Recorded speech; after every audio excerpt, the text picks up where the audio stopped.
Boa tarde, pessoal. Estou muito contente de estar participando desse evento. A minha formação é toda na área de estruturas, como está escrito aí. Eu sou engenheiro civil pela Escola Politécnica da USP. Fiz mestrado também em estruturas na Escola Politécnica da USP. Tenho um PhD pela Universidade da Califórnia, Berkeley. Fui professor concursado da Poli da USP, do Departamento de Estruturas, por vários anos. Fui professor da Universidade Presbiteriana Mackenzie, de pós-graduação, e sou diretor técnico e fundador da Múltiplos. Bom, queria falar um pouquinho do professor Pappalardo, que até já mostrou o currículo dele aí, que está ótimo. E o professor Pappalardo é uma pessoa que tem uma personalidade vibrante. Vibrante é o melhor adjetivo que tem. Ele é sempre entusiasmado, sempre animado.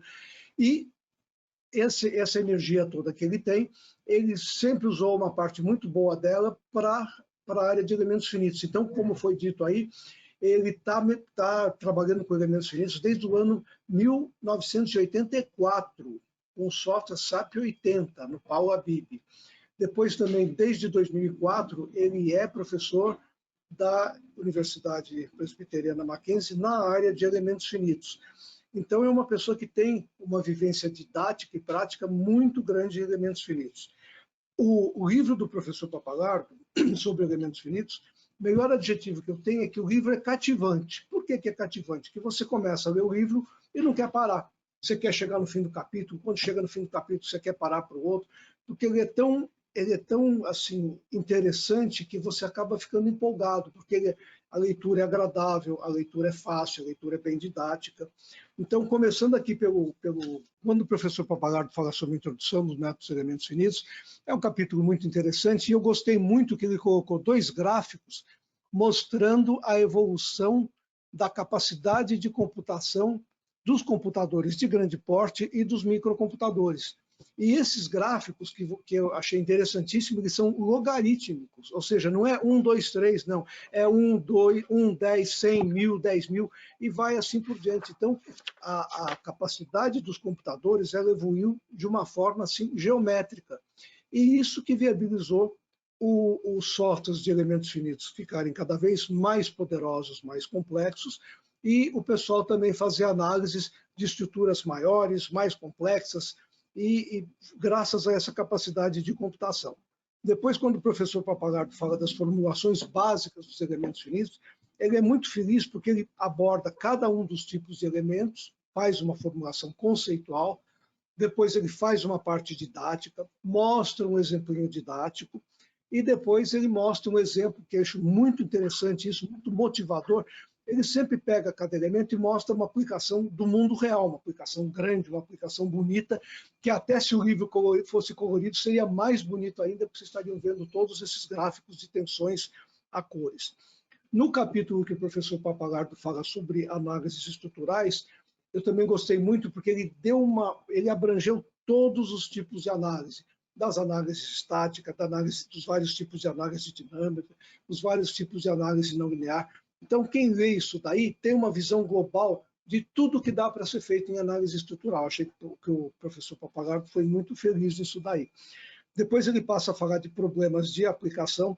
Também, mais uma vez, ele pega cada um dos tipos de elemento que ele deu a formulação, faz um exemplinho simples, um exemplinho didático, mostra como que isso seria feito na prática, e sempre ele tem a preocupação de mostrar um exemplo do mundo real, muito interessante. Os modelos que ele usa são muito interessantes, modelos de boa complexidade. A parte de aplicações práticas, então, é excelente, porque ele pega cada um dos elementos que ele acabou descrevendo, faz uma aplicação prática do mundo real, sempre de uma forma muito ilustrativa, muito didática, e mostrando os resultados que essa forma, que o método dos elementos finitos oferece. Uma coisa muito boa que eu gostei muito é que, além esse livro, ele é complementado por um e-book, um livro virtual. E nesse livro virtual tem 3 capítulos excelentes. O primeiro capítulo fala sobre problemas de aplicações avançados, que, como o nome diz, são problemas grandes, problemas complexos, problemas muito, muito interessantes.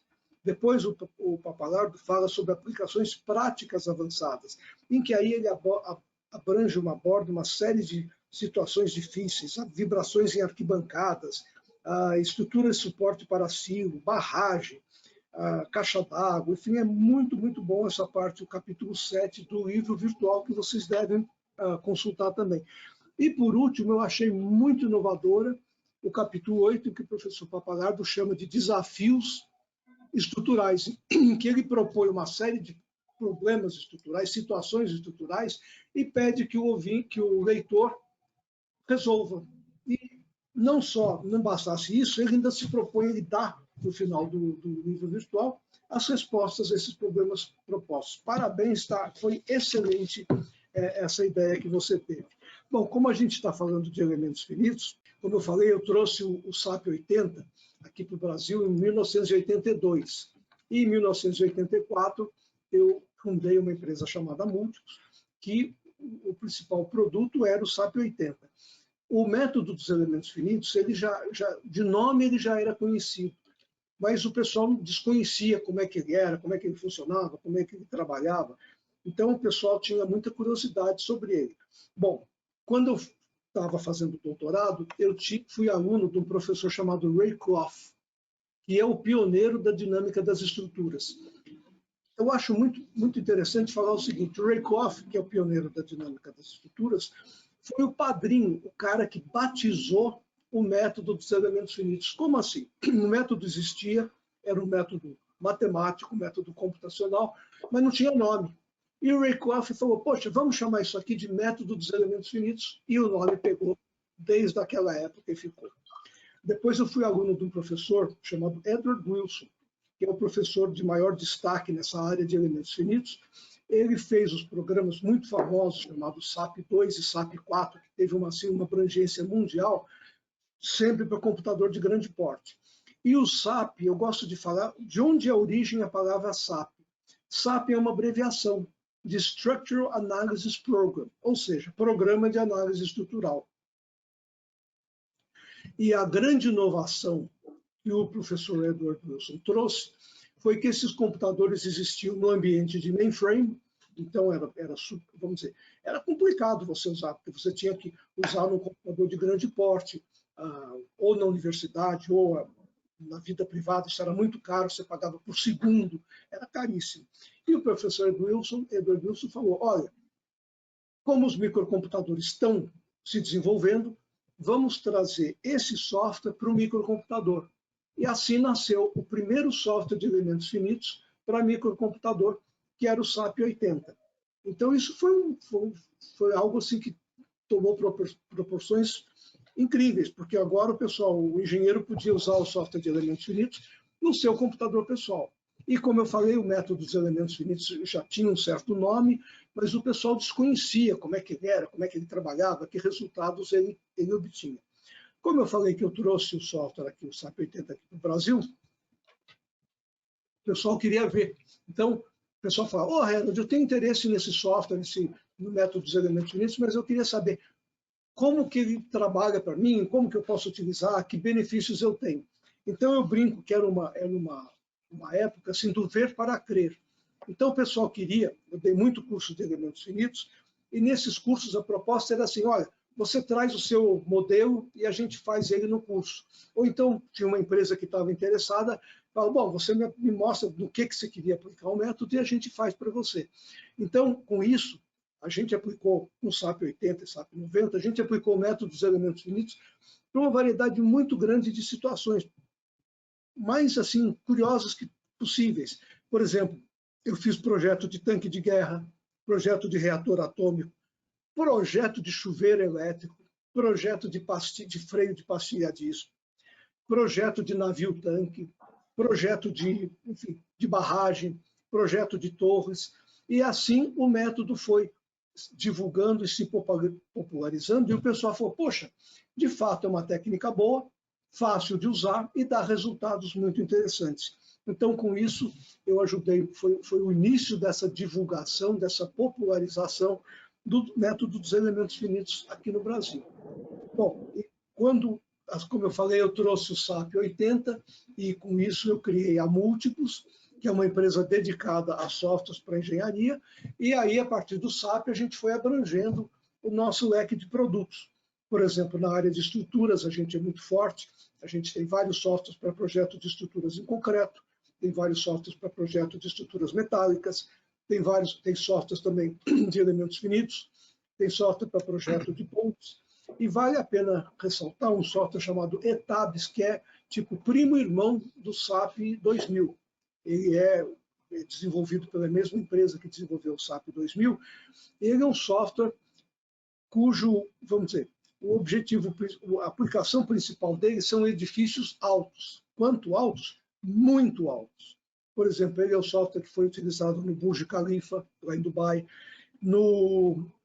enfim, é o software que foi utilizado no Shanghai Tower, o software que foi utilizado no Kingdom Tower, é software que é utilizado para projetar edifícios de mais de 600, 700, 800 metros de altura. Bom, deixando um pouco do lado das estruturas, a Múltiplos também tem uma área de softwares para instalações prediais, elétrica, hidráulica, ar-condicionados e assim vai por diante. E além de instalações prediais, a gente também tem uma área de instalações industriais, a parte de tubulação, a parte de processos, para essas grandes indústrias ou petroquímicas ou offshore e assim por diante. Bom, isso era o que eu queria apresentar para vocês. E agora eu gostaria de passar a palavra, então, para o professor Pappalardo. Muito obrigado pela atenção. Obrigado. Puxa vida, quantas pessoas especiais estão nesse webinar. Agradeço muito a presença de todos. Queria iniciar aqui o trabalho de um professor de uma universidade privada, é fruto de um grande investimento institucional. E na sessão de agradecimentos, devo agradecer à Escola de Engenharia da Universidade Presbiteriana Mackenzie, em nome do seu diretor, digníssimo professor Dr. Marcos Massi, pela oportunidade de mostrar o nosso envolvimento com ensino e pesquisa. Também faço as honras de cumprimentar também a empresa Múltiplos pelo patrocínio e também o direito de uso da marca SAP, junto à CSI, que é a desenvolvedora do programa SAP 2000 lá nos Estados Unidos, é uma empresa californiana. E a editora, sem dúvida, a editora Oficina de Texto, que eu brinco sempre, é uma editora muito divertida em todas as suas ações, e muito envolvida com a área científica, e por todo esse trabalho conjunto na editoração dessa obra.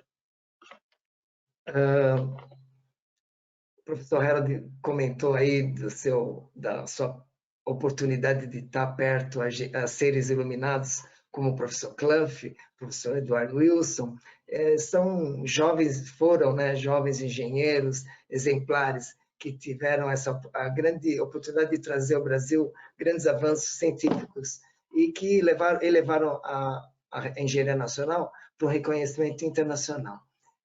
Posso acrescentar, por exemplo, a passagem da professora Shoshana Singner pelo Imperial College, onde ela transitou pelos mesmos corredores onde passou o professor Bishop, que foi um dos criadores da mecânica dos solos, e também teve um contato bastante estreito com o professor Skempton na época. Ao professor Dr. Paulo de Matos Pimenta, que foi meu orientador, e foi orientado pelo professor John Hatch Argyris, na Universidade de Stuttgart, que é considerado um dos precursores do método de elementos finitos. Ao professor Miguel Luiz Bucalém, que foi orientado pelo professor Klaus Jürgen Bath, lá do MIT, ao professor Rui Pauletti, que na Universidade de Pádua foi orientado pelo professor Bernhard Schroeffer, que foi, por sua vez, orientado pelo professor Zinkiewicz, lá em Swansea. E no Brasil ele concluiu seu doutorado, o professor Rui, com o professor Vitor Manuel de Souza Lima, na Poli, que realmente é uma das pessoas mais icônicas no mundo dos elementos finitos. E dentre outros que estão pelo Brasil afora em nossas instituições públicas, privadas e federais. O nome é bem estratégico, né? Percebam o trocadilho aqui. Estrutura de contraventamento em edifício de múltiplos pavimentos. Sempre homenageando a empresa pelo apoio, mas é um apoio que foi permanente ao longo de 30 anos aí meu exercício profissional. Em nome do Dr. Harold Reed e da doutora Ana, eu agradeço muito esse apoio irrestrito e incondicional. Como é que nós vamos poder acompanhar os modelos do livro? Nós podemos baixar esse programa da empresa desenvolvedora do SAP, que é a empresa Computers and Structs Inc., que é a CSI. Olha o lema, olha o slogan publicitário da empresa. Nós desenvolvemos softwares de engenharia estrutural para análise de estruturas sismo-resistentes. Então, realmente está na essência, realmente as análises dinâmicas também voltadas para a sísmica, que são o grande motivador aí para que essas licenças sejam distribuídas internacionalmente. O mundo inteiro acata a qualidade e o desempenho desse programa. Então, é um programa utilizado em todas as universidades do mundo e escritórios técnicos associados. A Thornton Tomasetti, por exemplo, que realizou o projeto do Kingdom Tower, que hoje é o edifício mais alto do planeta em construção. O projeto é para um edifício de 1.000 metros de altura, lá em Jeddah. Foi desenvolvido em etapas, lá no escritório, no headquarters da Thornton, lá em New York. E o professor Euclides Torrato, que é da Thornton do Brasil, foi da Thornton do Brasil, a Thornton saiu do Brasil, o seu escritório não existe mais, mas ele continua desenvolvendo projetos internacionais junto à Thornton. E ele é um exímio utilizador do programa ETABS, que é como o Dr. Harold comentou, é primo irmão do programa SAP. Então, nós temos lá na aba SAP 2000, você vai encontrar uma trial version. E essa trial version, ela é exatamente o mesmo programa profissional, é o Ultimate, é a última versão, é a versão 25 que você vai baixar, e ela tem uma duração de 30 dias apenas, pelo menos naquela sua máquina que você instalou. Você pode reinstalar em outras máquinas. Então, é uma forma de você poder fazer um test drive com essa maravilhosa ferramenta que é o programa SAP 2000. A abordagem aqui, a estratégia do livro é sempre, depois de uma aplicação prática, estabelecer desafios estruturais que não têm resposta. Realmente os desafios que nós encontramos na vida profissional, a gente não tem a solução deles previamente, não está nos seus livros, nos seus apontamentos durante a sua graduação e nem na sua pós-graduação. São problemas que devem ser destrinchados com a inteligência humana e não artificial. Hoje estaremos falando de uma estrutura de contraventamento, é um tema muito, muito vivo, né? Hoje em dia, em que o Brasil está despontando em termos de altura, em inúmeros projetos que estão acima dos 280 metros, que é o atual recorde. E essa estrutura é formada por pórticos associados a pilares paredes. No entanto, vamos utilizar dois tipos de elementos finitos, o elemento de casca e o elemento de pórtico espacial, para essa aplicação. E esse desafio é o 8.10 do livro Problemas Avançados, que está na versão e-book.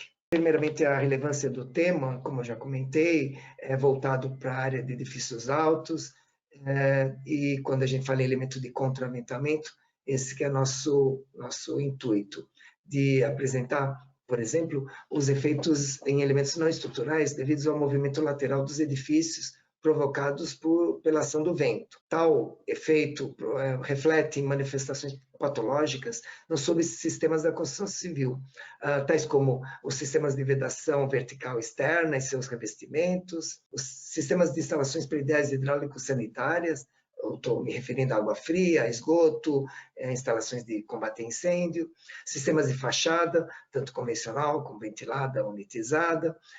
Esses problemas são muito, muito preocupantes, inclusive eu posso até falar dos sistemas de transporte vertical, os elevadores, que podem ter problemas de raspar no trilho do elevador devido a uma movimentação mal comportada.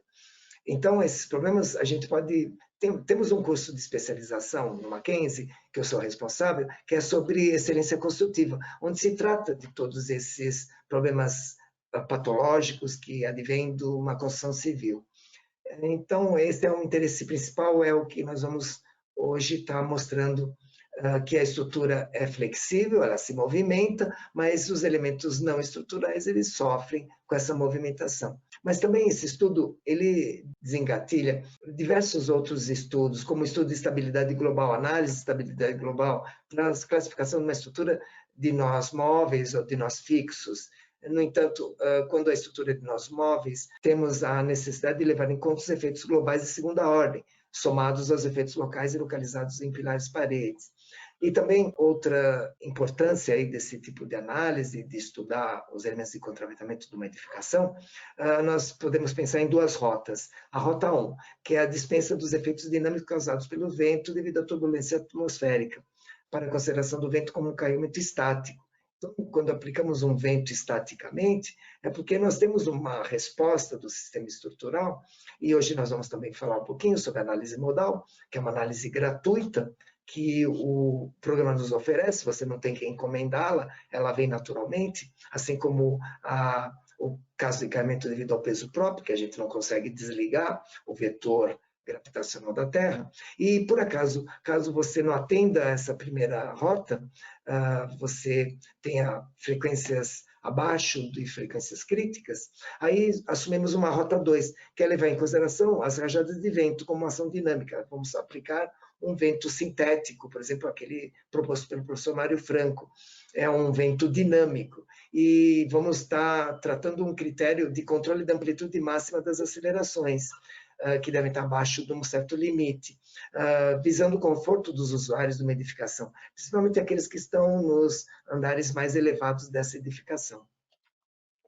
Toda essa capacidade aí de verificação e análise é voltada para as estruturas de contraventamento. Aqui no Brasil, as estruturas de contraventamento mais comuns são aquelas formadas por pórticos. Poxa, coincidência, mas na semana passada eu estava ministrando essa aula junto aos nossos alunos do curso de Engenharia Civil da nona etapa, eu apresentei pilares e paredes associados. É uma estrutura que é de contraventamento. Então, aqui um edifício contraventado por duas estruturas, pois ele não tem vigas no pavimento, é uma laje plana, laje lisa, sem vigas. Então, temos que contar com essas estruturas de contraventamento. E aí abordamos dois modelos, duas formulações. O primeiro modelo, fazendo um pórtico plano, desenvolvendo o pórtico plano, lógico que esses pilares paredes com lâminas associadas serão modelados com elementos da teoria de Timoshenko, que leva em conta a energia de deformação por cisalhamento, como a norma NBR 6118 prescreve, e inclusive ela também prescreve a necessidade de se colocar trechos rígidos para as regiões que a viga não tem deflexão, são partes que ela está incrustada dentro de um pilar-parede, então ela não deflete. Então a norma brasileira aponta esses trechos rígidos como uma necessidade para você ter respostas muito fidedignas desse sistema de contraventamento. Esse trecho rígido já está embutido dentro da formulação do programa, do elemento finito de pórtico plano. E uma segunda abordagem, que é você desenvolver um modelo de pórtico espacial. E aí, nesse modelo de pórtico espacial, precisamos conectar as extremidades das barras dos elementos de viga do pórtico espacial à estrutura de barra também, que representa os pilares, paredes e lâminas associadas. E aí é uma estratégia muito interessante, que é você formar uma estruturinha do tipo guarda-chuva. Então, você liga o centro,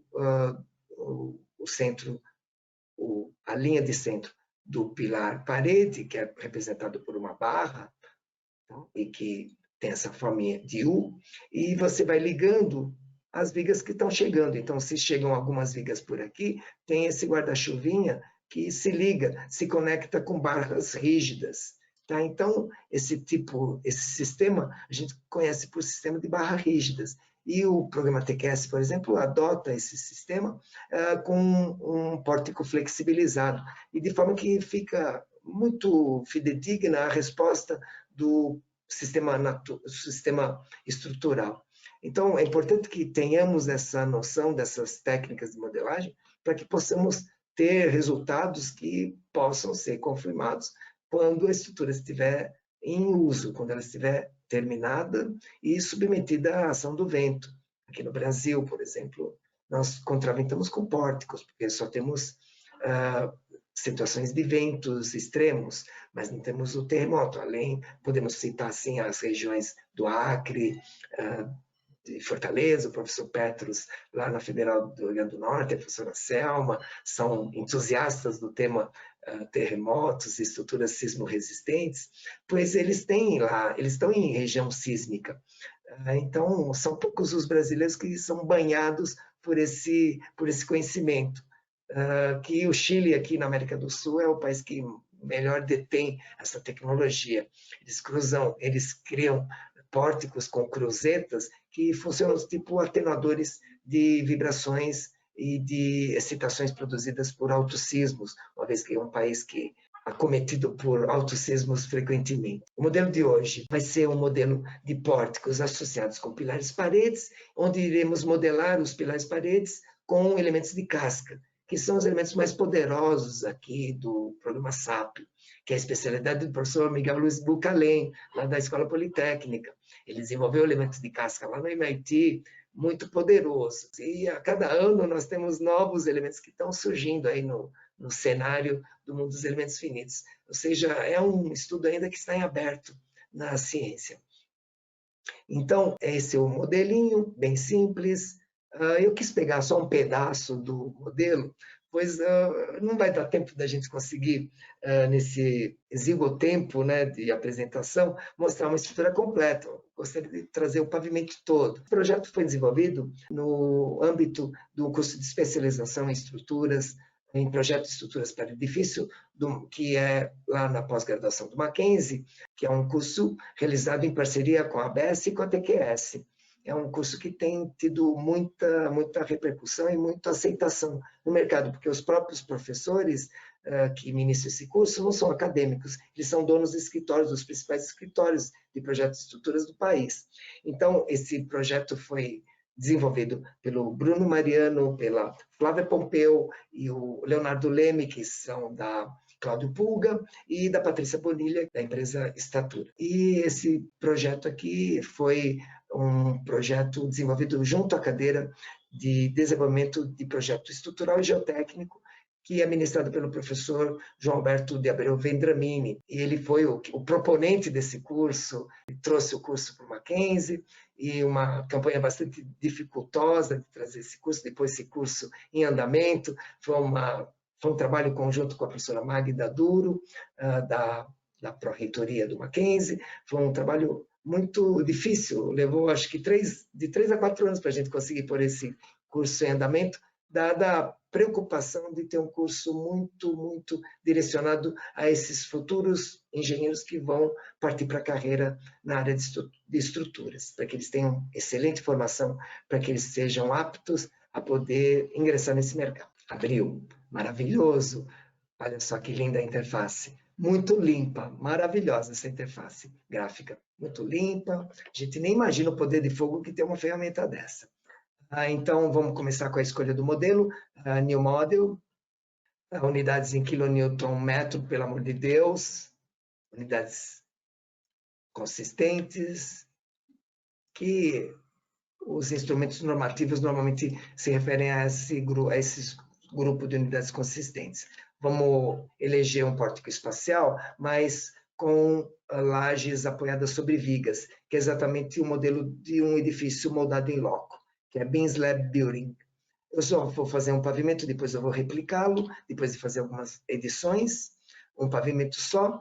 Aqui nós vamos ter 16 degraus, 2 lances de degraus de 17,5 centímetros, que totaliza um pé direito de 2,80, é legislação, você tem que respeitar, porque isso esbarra exatamente nas instruções técnicas do Corpo de Bombeiro. Então, a primeira coisa que se define é o pé direito estrutural. Nós percebemos que existem são 6 eixos, eu vou voltar para o modelo, são 6 eixos e eu tenho 5 distâncias intereixos. Então, eu vou informar essas distâncias intereixos. Quando você corre na direção X, e é da esquerda para a direita, como é o sentido positivo do eixo X. Então, vou informar, aqui está em centímetros, como todo projeto estrutural, mas eu vou passar para metros. E quando você corre na direção Y, sempre de baixo para cima, você tem 2 vãos, 3 eixos e 2 vãos. Então, o SAP vai perguntar, quantos vãos eu tenho na direção X? 5 vãos, e na direção Y, 2 vãos. E depois informa esses vãos. No Custom Grid Edition. Aqui é o nível de discretização dos elementos de laminares, que são pilares, paredes e lajes, uma malha padronizada 4x4, é uma malha paramétrica. Aqui eu entro no Custom Grid, que é justamente para acertar esse grid especial, respeitando aqueles eixos. E eu entro by spacing, uma vez que eu tenho essa informação. Sempre metros. 3, 4, 4, 5. 2, 305. 2 metros. 2, 755. 2985. É com vírgula, tá? É igual ao nosso sistema, não é com ponto. Agora em Y, são equispaçados de 1.795. Só repetindo, 1.795. E o pé direito aqui de 280, que é o eixo Z. Então, cada nível de pavimento, nós vamos ter uma manifestação de parada. Todos terminam com 0, está tudo certinho, e você pode observar aqui um esqueminha de como é que é esse grid customizado. É aqui que eu vou lançar a estrutura. E alguns protocolos adicionais, vamos definir os elementos de viga, depois os elementos de pilar, e depois os elementos de laje e pilar-parede. Então, as propriedades físicas e geométricas. Vamos adicionar uma nova propriedade, uma seção retangular. Nós temos 3 tipos de seções. Viga 19 por 60. Vou escrever na cor. Eu gosto de trabalhar por cores, porque são muito representativas. Na cor vermelha, red. Primeira altura, aquela que vai ao cubo. 60 centésimos de metros. Eita, desculpa. 60 centésimos de metros. Vou dar um tab, desculpa. Nessa versão ele não está aceitando o Enter. E 19 centésimos. Vou definir o material. Vou tropicalizar esse concreto americano. Vou modificá-lo para um C35, cujo peso específico do concreto armado pela norma brasileira NBR 6120 é 25 kg por metro cúbico. O módulo de elasticidade secante 29 milhões de quilopascals e o Poisson 02 que vai servir para os elementos laminares de casca. Essa propriedade física do material. Então, uma vez definido o material, eu vou associar a esse cartão. Aí eu aceito e passo para outro, vou fazer só uma cópia e mudar uma dimensão, que agora vai ser de 19 por 40, na cor green.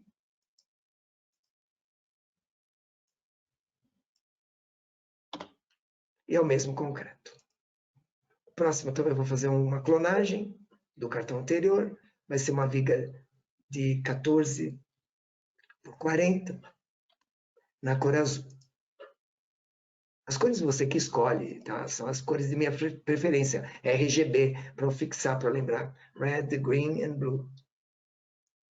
14, 40 por 14. A primeira informação é aquela que vai ao cubo. Muito bom. Vou já aproveitar e clonar essa viga 19 por 60 e vou clonar e chamá-la de pilar, porque o pilar é de 19 por 60. Para trocar a cor, para distinguir entre pilar e viga, eu vou usar uma cor laranja, um orange. Também a mesma informação, exatamente clonada da viga, mas é pilar. Então, eu terminei aqui os elementos de barra do pórtico espacial. vou ter que passar as cartas, é um jogo de cartas, eu tenho que distribuir as cartas corretamente. As beans abraçam o cartão viga, as columns abraçam o cartão pilar, que são os elementos de barra que a gente está falando. Agora, para os elementos de laje e de pila-parede, que são elementos laminares, elementos de casca, a gente vai definir duas. A laje com 10 centímetros de espessura, que é um projeto lá dos nossos ilustres alunos, profissionais de engenharia estrutural.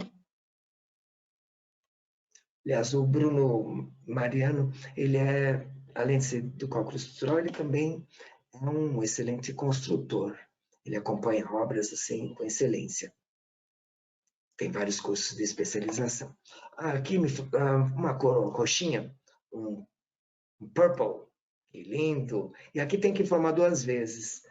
Primeiro, o efeito de membrana, para cargas no plano, tipo uma parede de uma caixa d'água que recebe a carga da tampa. Então, ela funciona como membrana.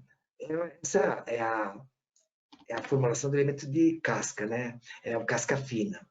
Ele tem efeito de membrana e efeito de flexão. E flexão, por exemplo, é um empuxo de água na parede da caixa d'água. Então, ele tem essa dupla função. E também concreto C35, tudo vai ser concreto C35. Eu vou clonar agora desse mesmo cartão e chamar de pila-parede.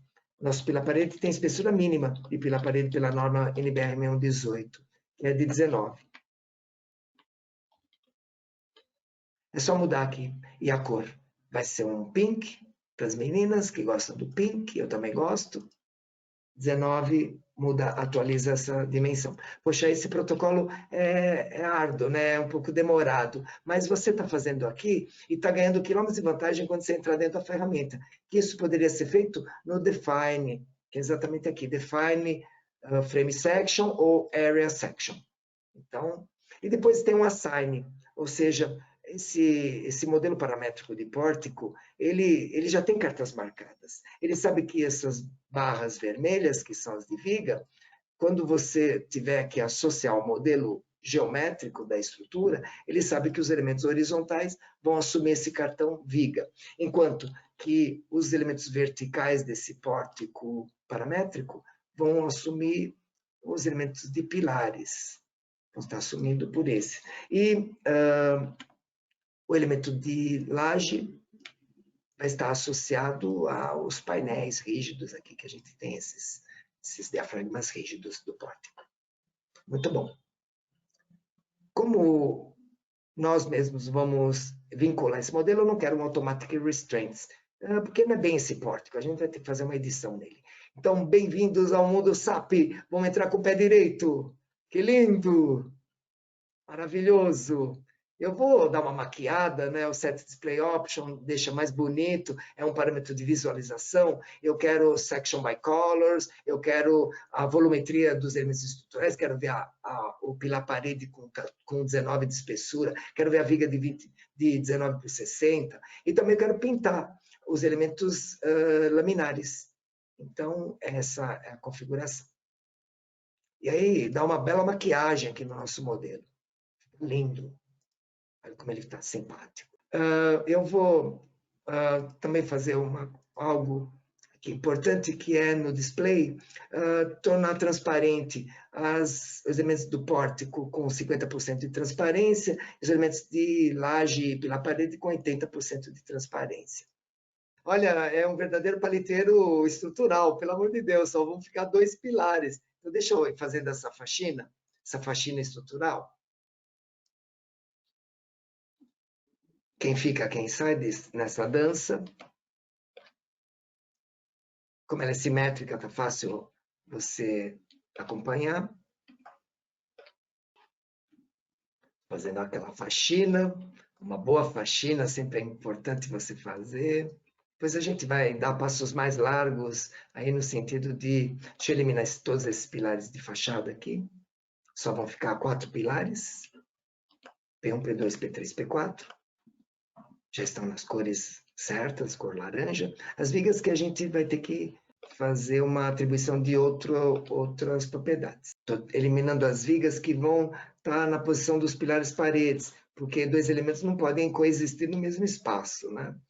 E esse pano de laje aqui não precisa dessa viga um pano de laje pequeno, 3,40 por 2, só apenas uma. E agora estamos terminando essa edição do modelo, com muita emoção. Então, isso é o que fica. Já definimos os eixos, os materiais, o modelo paramétrico já foi editado, estamos na atribuição das seções transversais adequadas. Pronto, essas duas vigas aqui, elas são de 14 por 60. Vamos atribuir.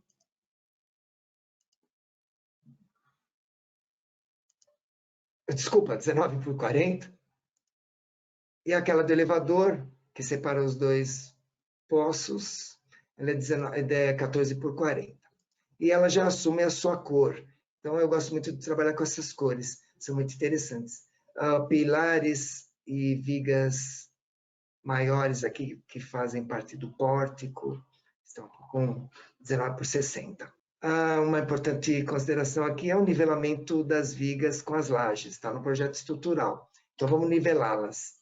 Então, eu vou selecionar apenas os elementos de viga para poder rebaixá-las ou nivelá-las com as lajes. Uma vez selecionadas todos os elementos de viga, posso isolá-los. São apenas ele, eu escondo, é tipo um layer que você esconde. É somente aqueles elementos estruturais que serão nivelados na cota 280. Frame é o insertion point, que vai do centroide, como habitualmente todos os modelos são. Já partem do centroide e vão para top center, aumentando a rigidez, a torção e a flexão de uma forma muito significativa, porque antes, quando é pelo centroide, é BH ao cubo sobre 12. Agora, que se o eixo passa na face superior, é BH ao cubo sobre 3, ou seja, a rigidez, a flexão está corretamente estimada para que a gente tenha a rigidez realmente do pórtico espacial fidedigna. Também eu posso ajustar, nivelar os pilares de fachada com as vigas da fachada também.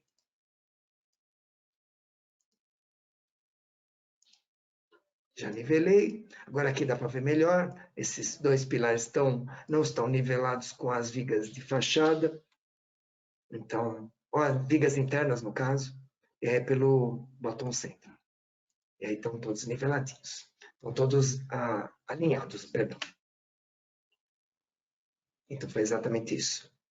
O TQS ele já responde e já coloca a viga na face superior no lançamento mesmo. Ele já está sempre associado, por exemplo, ao 280.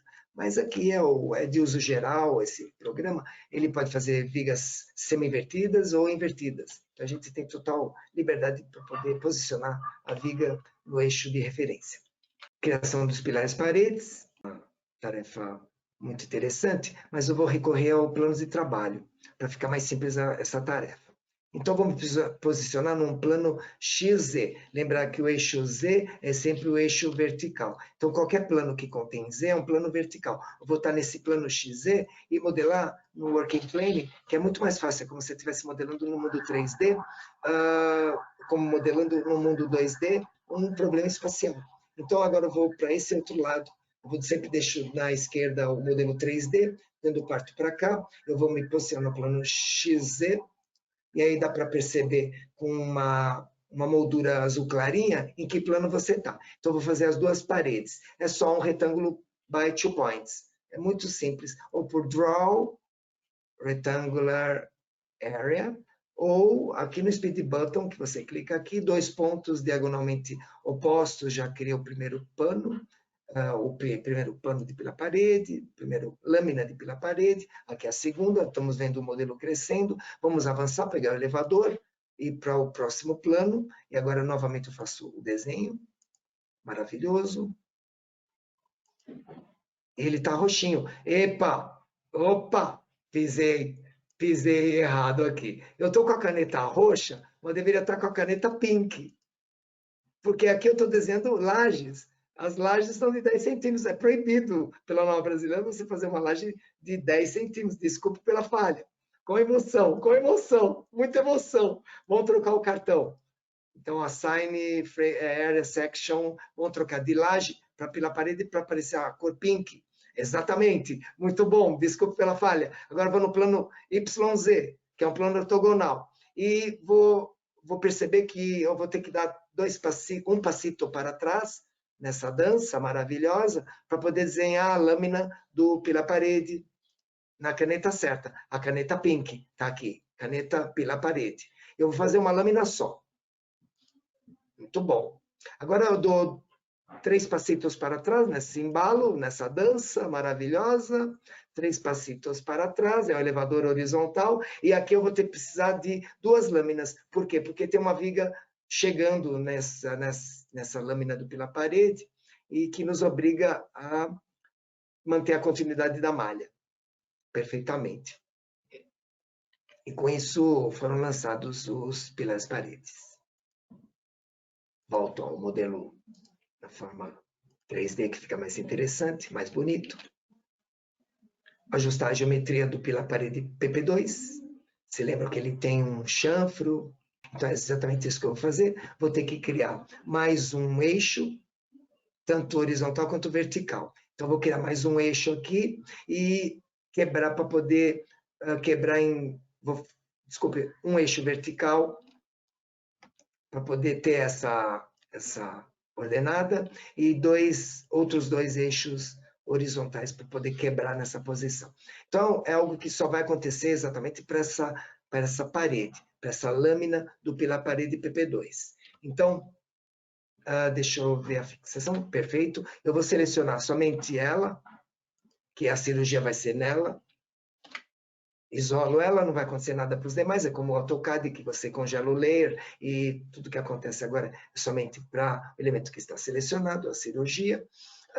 Eu vou, então, entrar agora no grid e criar, atualizar esse grid. Eu vou incluir mais um eixo, então deixa eu só ver as cotas novamente, é 2,85, estou acertando as cotas. 0,745 e 2,145. Desculpa, eu comecei errado. Perdão. O último tempo sempre tem que ser 0.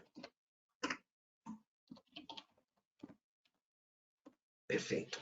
E agora aqui eu vou criar outros 2 eixos na horizontal, os eixos que interceptam o eixo vertical, que é o Y, outros 2, e vou reescrever novamente os 4 eixos. 0,785, e assimétrico, vai ser fácil lembrar. 101, 101, 0,785. E aqui eu criei lâminas poderosas, tá? Lâminas cirúrgicas, que vão fazer essa cirurgia pela parede. Então, vou uma cirurgia com essas lâminas poderosas que eles são cortantes. Elas vão cortar esse elemento estrutural selecionado. Então, vamos lá em Edit, Areas, a área selecionada, ou elemento Object Area selecionado. Corte com essas lâminas poderosas do grid. Muito bom. Chamo a galera novamente, mas já posso fazer aquele posicionamento. Dar um move, né, para poder reposicionar. Então, vamos lá. Vou dar um move em todos esses elementos de nó, todos os nós e elementos. O move é de 745, na direção X positiva. Então, vamos lá no move. É igual ao AutoCAD, aqui são ferramentas de AutoCAD. 745. E aí lá, aqui, vamos chamar a galera novamente, chamar todo o modelo, 3D, parabéns. Deixa eu salvar com a próxima etapa. Os casos de carregamento e suas combinações. A combinação que eu vou fazer é a combinação frequente de serviço, que é exatamente aquela em que a gente vai verificar o efeito da ação do vento e como é que vai se comportar esse pórtico submetido a essa combinação, onde o vento é a variável principal, ela vai ser ponderada pelo fator Psi1 de 0,3. E as demais ações variáveis, não temos outras, nesse caso, será ponderada com 0. Aí o peso próprio sempre vai atuar, ele entra com 100% de atuação. Então vamos lá. Criar um caso de carregamento, qualquer carga que se aplique sempre deve ser nomeada em função de um caso de carregamento, senão você não consegue aplicar carga. A dead load já é um caso de carregamento automático, que é obtido pelo peso próprio, que você informou o gama do concreto armado, ele vai obter esse carregamento automaticamente. É um vento, é uma wind load. E aqui a norma que você vai usar, eu vou usar a norma brasileira, que não está contemplada, eu fiz o cálculo manual e adiciono esse caso de carregamento e já parti para a sua combinação. Eu vou criar uma combinação frequente de serviço para verificar o deslocamento no topo dessa edificação. Eu vou pôr 100% do peso próprio e 30% de vento. É muito fácil fazer as combinações. Aqui, esse scale factor são os coeficientes, os fatores de combinação da norma. Próximo passo. Aplicar o carregamento. Aí calculei na mão, na unha, a IBM é 1, 2, 3, aí resultou numa pressão de 100 kg por metro quadrado, a montante do escoamento e a jusante pela forma paralelepédica que eu assumi que fosse, deu 0,75. Na verdade, coeficiente de pressão 0,8 e sucção de menos 0,6. E resultou nesses valores. E eu concentrei todo o vento exatamente no pórtico. Então, todo aquele vento que resulta nessa fachada, que está exposta ao vento X, está aplicada de uma forma de força resultante exatamente na cabeça dos pilares desse pórtico. E a sucção de 26, que vai, esses carregamentos pontuais vão estar sendo aplicados na direção X, no caso de carregamento vento. Aplicar carregamento, toda essa área para aplicar carregamento nos nós, é uma força nodal, concentrada, devido ao vento, em 35 kN em X positivo, nesse nó e nesse nó.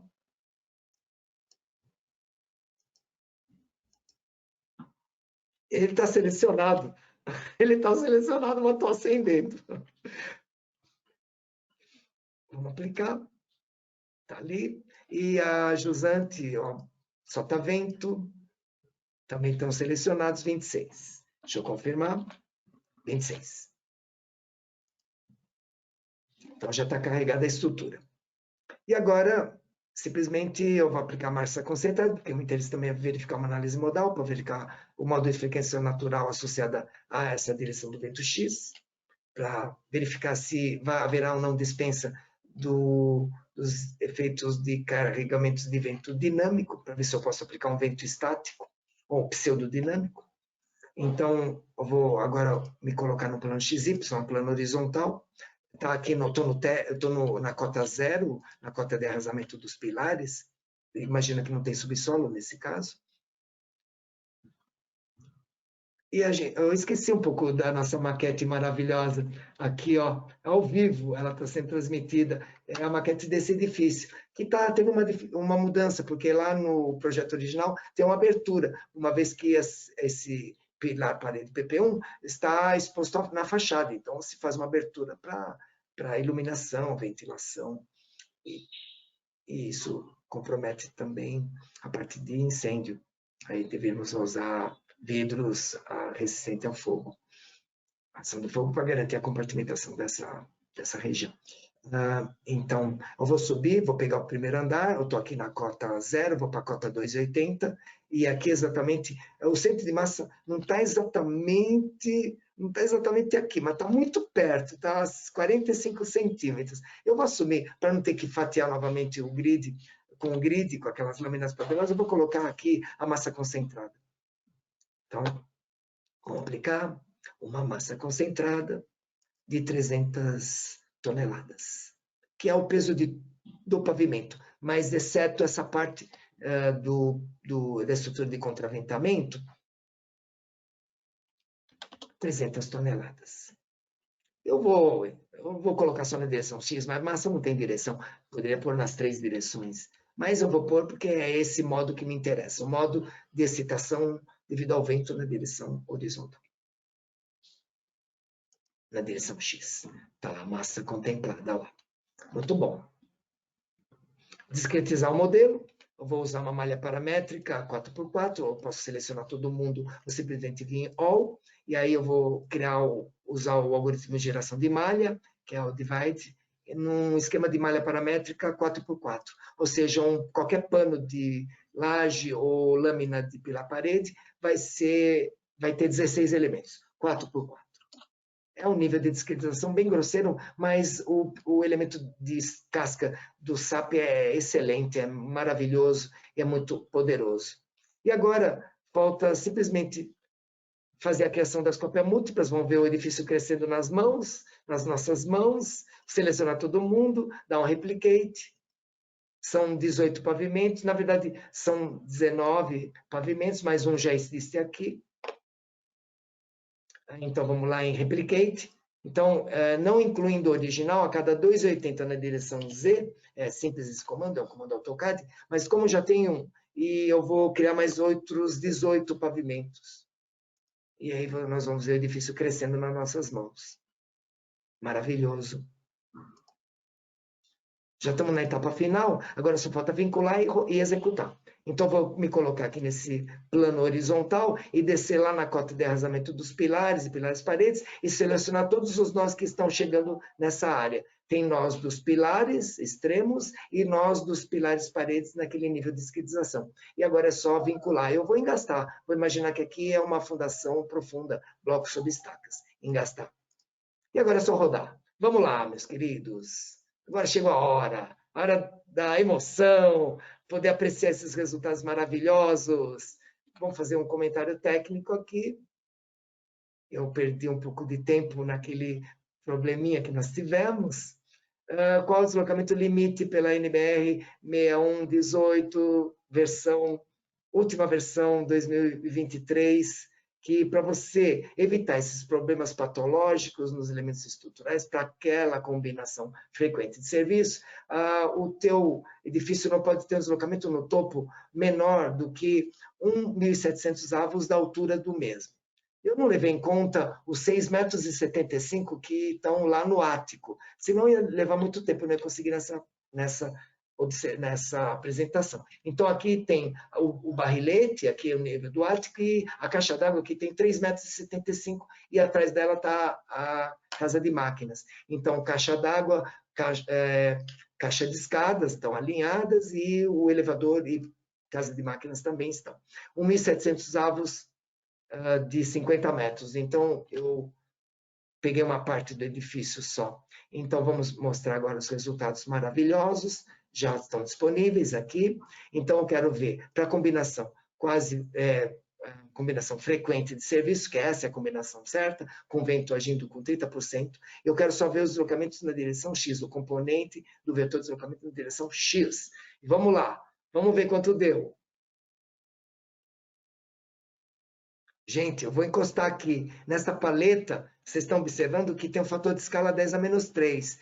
1 milésimo de metros é milímetros, já está em milímetros. E aqui está dando aqui, nessa graduação de cores, o ponto mais alto da estrutura está com um deslocamento de, deixa eu dar um zoom aqui, de 33 milímetros. Então, vamos lá. 33 milímetros. 1.700 avos, 1.700 avos de 50 metros, 60 metros, perdão, desculpe, são os 17 pavimentos, está dando 35 milímetros, enquanto que o valor obtido no processamento foi de 33, está atendido. Mas, gente, não imagine que existem outros pórticos aqui, eu só estou fidando aqui, estou confiando somente no elemento de contraventamento principal, mas existem outros pórticos formados. Eu não estou só apoiado nele quando tiver a edificação pronta. Então, esse valor aqui, apesar de estar sido passo apertado, ele passa com muita folga. E a outra verificação é frequência natural, uma análise que ele oferece gratuitamente. Quando eu pedi para rodar o modelo, quando eu fiz um run, tá, ele automaticamente incluiu a análise modal, que é sempre a análise primária que a gente faz, é o primeiro tipo de análise dinâmica quando se resolve um problema time history, que é uma análise dinâmica forçada. Já estou finalizando aqui, vamos ver o que a norma fala agora sobre a dispensa dos efeitos dinâmicos devido à turbulência atmosférica produzida por um vento em turbulência. Aqui está dizendo que a primeira frequência natural, na verdade não é a primeira, é aquela que está associada à direção do vento que você está analisando. Sempre quando ele faz essa extração de autovalores e autovetores, ele extrai do menor para o maior, então são os primeiros modos que nos interessam. E como aqui está em período, vamos inverter a frase, tem que ser maior ou igual a 1 Hz. Então, eu quero que essa frequência agora produzida por essa estrutura que tem massa e tem rigidez, eu quero que seja maior que 1 Hz. Então, vamos apreciar esse resultado. Então, vem aqui, resultados da análise modal, não depende de nenhum carregamento, só depende de massa e rigidez da estrutura. O primeiro modo, vamos ver como é que está o primeiro modo. É o modo mais flexível. Então, vamos animar esse primeiro modo, só para ver se é esse que nos interessa. Está baixa a frequência, está dando 0,34 Hz. Está muito baixa. Está dando para ver aqui, 0,34 Hz. É o primeiro modo.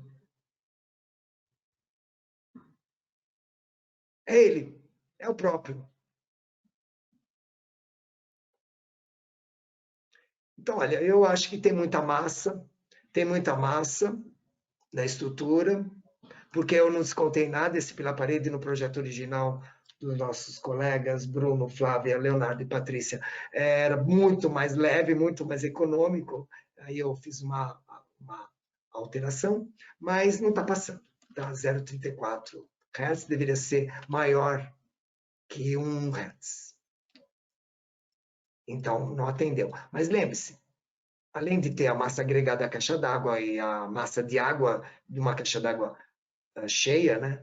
Nós temos muitos outros elementos estruturais que conferem rigidez a essa estrutura. Ou seja, não dá para você simplesmente dizer que não está atendida aquela verificação. E numa rota 2, seria agora, por exemplo, se você não tivesse como conseguir uma frequência acima de 1 Hz, ou abaixo, um período abaixo de 1 segundo, você partiria por uma análise dinâmica forçada e aplicaria um vento dinâmico, e aí você ia controlar as amplitudes das acelerações, e principalmente nos pavimentos mais altos, e que não deve exceder 1% de G. 0,1 metros por segundo são níveis aceitáveis de conforto humano. Então, a gente partiria para uma análise dinâmica que chama Time History, é uma análise dinâmica transiente, que eu posso apresentá-la em outro webinar, que é muito interessante também, perceber essas acelerações no topo, mas seria uma rota 2 a ser seguida. Então, não está atendido por enquanto, mas se eu modelar o pavimento inteiro, ela vai ter a possibilidade de ser atendida. Muito obrigado, meus queridos. Saúde, meus ilustres participantes. Deixa eu pegar o livro aqui mais fácil. Eu faço uma excursão pelas formulações dos elementos de barra e elementos laminares e tridimensionais, que são os elementos sólidos. Então, faço uma varredura, mas muito sem uma pretensão de ter uma apresentação consistente, extremamente teórica, muito assim, prática. E depois eu passo para os tipos de análise estruturais e apresento alguns problemas que você vai resolver manualmente, usando as formulações apresentadas. Então, é aí que você ganha o conhecimento, porque de nada vale uma teoria se você não tem um problema para ser aplicada essa teoria. Então, é aí que você consolida a parte teórica, quando você faz os problemas de aplicação. E é muito interessante que eu apresento no apêndice do livro, os critérios de resistência para os principais materiais de engenharia, que são os materiais metálicos e os materiais granulares em geral. Então, nesse apêndice critérios de resistência, aparece o critério para o estado multiaxial de tensões, que é usado em barragens ou pelas paredes, consolos, para estado duplo, estado triplo de tensões para o concreto, para a gente antecipar uma falha, seja por fendilhamento, seja por compressão excessiva ou por fissuração. Então, são critérios muito interessantes, e o mais top de todos é o critério de 5 parâmetros, que é o critério de Villain-Barr, que é utilizado no mundo inteiro em projetos de barragens. Está lá uma explanação e até um método de resolução desses problemas. Depois partimos para como o professor Harold bem ilustrou assim, os capítulos, foi muito brilhante a sua ilustração, eu passo para problemas de aplicação prática, e aí sim a gente vai ter que abrir mão de um cálculo manual e partir para um cálculo automático usando o programa SAP 2000. E no e-book a gente tem os desafios estruturais. Esse é um panorama assim, muito ampassando do livro.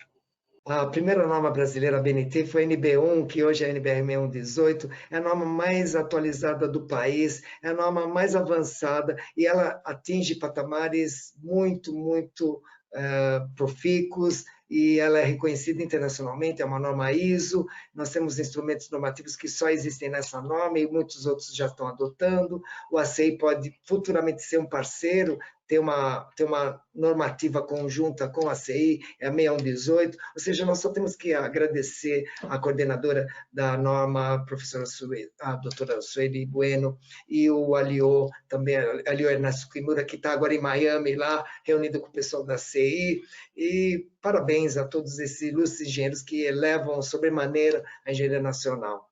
Muito obrigado.